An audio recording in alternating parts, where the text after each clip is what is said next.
जय मां कामाख्या। आपका बहुत बहुत स्वागत है कामाख्या धाम में। वृषभ राशि जुलाई माह सन 2022 कैसा रहेगा आइए जानते हैं। लेकिन उससे बड़ी जिज्ञासा आपको है कि उन तिथियों को जानने के लिए कि जिन तिथियों को हमको कार्य नहीं करना चाहिए और इस माह के उस महत्वपूर्ण मां कामाख्या के अचूक उपाय को जानेंगे। आइए, लेकिन उससे पहले मुख्य त्योहारों को जानते हैं। 8 तारीख को गुप्त नवरात्र समाप्त होने जा रहे हैं और 13 तारीख को आषाढ़ माह की पूर्णिमा है, जिसको गुरु पूर्णिमा भी बोलते हैं हम लोग। 18 तारीख को नाग पंचमी है और 28 तारीख को श्रावण मास की अमावस्या है। 31 तारीख को सिंघारा तीज है, जिस दिन सुहागनें झूला झूलती हैं, वह मल्हार गीत गाती हैं। आइए अब बात करते हैं वृषभ राशि। वृषभ राशि की अगर बात करते हैं हम तो शुक्र देव वृषभ राशि के स्वामी वह लग्न में विराजित है और यह 13 तारीख को सेकंड हाउस में अर्थात द्वितीय भाव पर, जो कि मिथुन राशि है, वहां पर पहुंच जाएंगे। लेकिन 12 तारीख तक ध्यान रखिएगा कि यह षष्ठेश भी हैं और लग्नेश भी हैं। तो जो आपके अंदर ऊर्जा है, जो क्षमता है, जो रुके हुए कार्य हैं, वह 100% आपके बनेंगे, क्योंकि शनिदेव वह दशम भाव पर विराजित है, बृहस्पति देव वह एकादश भाव पर विराजित है। बनते बनते काम आपके अवश्य बनेंगे। और जो अदृश्य देवता राहु देव वह द्वादश भाव पे विराजित है, मंगल के साथ है, तो निश्चितता वह कोई अशुभ कार्य नहीं करेंगे, अर्थात आपके मंगल कार्य होना निश्चित है। यह वृषभ राशि वालों के लिए बहुत ही उत्तम माह है ये। लेकिन ध्यान रखिएगा, स्त्री सुख में कमी, रक्त पित्त विकार। हां, लेकिन एक बात अवश्य ध्यान रखिएगा कि जो जातक विदेश जाना चाहते हैं, जो विदेश गमन करना चाहते हैं, उनके लिए यह माह सोने में सुहागे जैसा साबित हो रहा है। लेकिन जहां भाई बहनों के संबंध हैं, माता पिता के साथ संबंध है, पुत्र के साथ संबंध है, वो निश्चितता टकराव, अलगाव, विच्छेद वाले स्थिति बन रही है।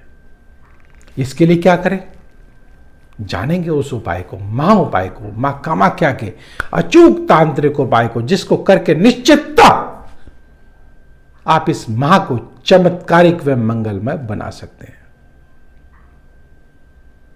अब हम बात करते हैं सूर्य बुध की, जो कि द्वितीय भाव पर विराजित हैं और बुद्धाधिपति योग, जो कि बुद्धाधिपति योग बुद्धि तो देता ही है, साथ में धन भी देता है और मान सम्मान प्रतिष्ठा भी इंसान को देता है। और इसके अलावा व्यक्ति को चाहिए क्या, वह द्वितीय भाव पर धन, परिवार, कुटुंब पर ऐसा योग बनने जा रहा है। लेकिन यह योग ध्यान रखिएगा सिर्फ 13 तारीख तक है। 13 तारीख के बाद यही स्थिति जो है वह तृतीय भाव पर आ जाएगी, जो कि छोटे भाई बहनों के साथ संबंध जो है मधुर करती हुई दिखाई दे रही है, भाग्य को उज्जवल करती हुई दिखाई दे रही है। लेकिन शनिदेव भी यहां पर जो है वक्री होकर के भाग्य स्थान पर विराजित होंगे, जिससे कि शनिदेव की यहां मजबूती और बढ़ जाएगी, भाग्य की मजबूती और बढ़ जाएगी और 4 चांद आपके जीवन में अवश्य लग जाएंगे। अब अगर बात करते हैं बृहस्पति देव की, बृहस्पति देव जो कि एकादश भाव पे विराजित है। एकादश भाव जो कि प्राप्ति का भाव है, आय का भाव है। निश्चित आपकी आय होगी। चाहे आप शिक्षा जगत से जुड़े हुए हैं तो निश्चित शिक्षा में आपकी प्राप्ति होगी, अर्थात जो आप प्रतियोगिता आप देने जा रहे हैं उसमें भी उपलब्धि आपको अवश्य होने जा रही है। व्यापार की बात करते हो तो व्यापार में वृद्धि होगी। नौकरी की बात करते हो नौकरी में भी आपकी तरक्की होगी। वृषभ राशि वाले जातकों के लिए ध्यान रखिएगा। और अगर प्रेम संबंधों की बात करते हैं तो प्रेम संबंधों के कारक ग्रह शुक्र देव लग्न में विराजित है, सप्तम भाव को देख रहे हैं, तो विवाह संबंधी जो संबंध है वह बन सकते हैं आपके। लेकिन सप्तम भाव पर केतु देव बैठे हुए हैं तो यह निश्चित है आपकी बुद्धि को थोड़ा तीव्र करेंगे। और होता क्या है, केतु देव जब यहां बैठते हैं तो आप उन चीजों को भी खोज के निकाल लाते हैं जो कि आपके किसी काम की नहीं है। व्यर्थ की चिंता करते हैं, व्यर्थ की चिंताओं का सामना करना पड़ता है और आप भ्रम के शिकार हो जाते हैं। ऐसे में आपको बृहस्पति देव आपका सहयोग देंगे। ध्यान रखिएगा इस बात का। अभी मैं बृहस्पति देव की जैसे बात कर रहा था, बृहस्पति देव आय स्थान पर बैठे तो आय की प्राप्ति अवश्य आपको कराएंगे। अपनी ही राशि में बैठे हैं निश्चित तक कराएंगे। और यहां से जब ये पंचम दृष्टि से तृतीय भाव को देखेंगे, तृतीय भाव किसका है? छोटे भाई बहनों का, आस पड़ोस का, आपके आस पड़ोस के साथ संबंध बहुत मधुर हो जाएंगे। और सप्तम दृष्टि से जब यह संतान भाव को देखेंगे तो संतान भाव को मजबूत करेंगे, अर्थात संतान की तरक्की होगी और उनकी आय बढ़ेगी, उनका सम्मान बढ़ेगा, आपको भी खुशी मिलेगी, मंगल कार्य होंगे। यहीं से जब नवम दृष्टि से यह सप्तम भाव को देखेंगे, सप्तम भाव आय का स्थान है, पार्टनरशिप का स्थान है। जो जातक पार्टनरशिप का कार्य करें उनके लिए विशेष उत्तम माह है ये। और इसके अतिरिक्त पारिवारिक जीवन का भाव है ये। पारिवारिक जीवन में निश्चित सौहार्द, प्रेम, मंगल कार्य अवश्य होंगे। तो यह बृहस्पति देव की माया है जो कि सुखों के कारक ग्रह हैं। ये आपको अवश्य मंगल कार्यों में वृद्धि करते हुए दिखाई दे रहे हैं और भाग्य में वृद्धि करते हुए दिखाई दे रहे हैं। और जो जातक विदेश जाना चाहते हैं उनके लिए तो कहने ही क्या है, निश्चित आप जाएंगे और स्थिरता के साथ जाएंगे।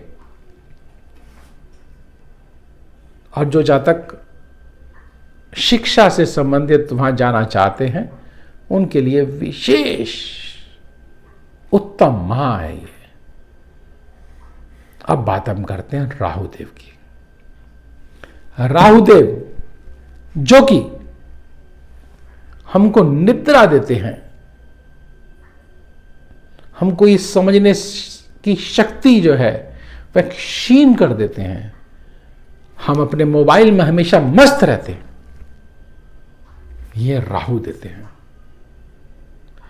हम ये समझ नहीं पाते कि हम क्या कर रहे हैं, क्या करना चाहिए, हमको भ्रम में डाल देते हैं। हमको ये दिखाते हैं कि आप करोड़ों के स्वामी अभी बन जाएंगे, लॉटरी आपकी अभी निकल जाएगी, बस आप हो ही गए हैं, या यूं कहें कि भ्रम में डाल देते हैं। लेकिन जैसे राजस्थान में मरीचिका होती है, मरीचिका अर्थात दूर से अगर हम देखते हैं तो छाया दिखाई देती है, लेकिन जब हम वहां पहुंचते हैं तो वहां भी धूप ही होती है, गर्मी होती है, तपस होती है, अर्थात हमारा भ्रम होता है। उसी प्रकार से हमारा यह जीवन राहुदेव कर देते हैं, यह उल्टे चलते हैं। और जब इनकी उल्टी दृष्टि जब पंचम भाव अर्थात छठे अष्टम भाव पर पड़ती है, जो कि पाप का भाव है, धोखे का भाव है, तो यह स्थिति हमारे जीवन में पैदा कर देते हैं।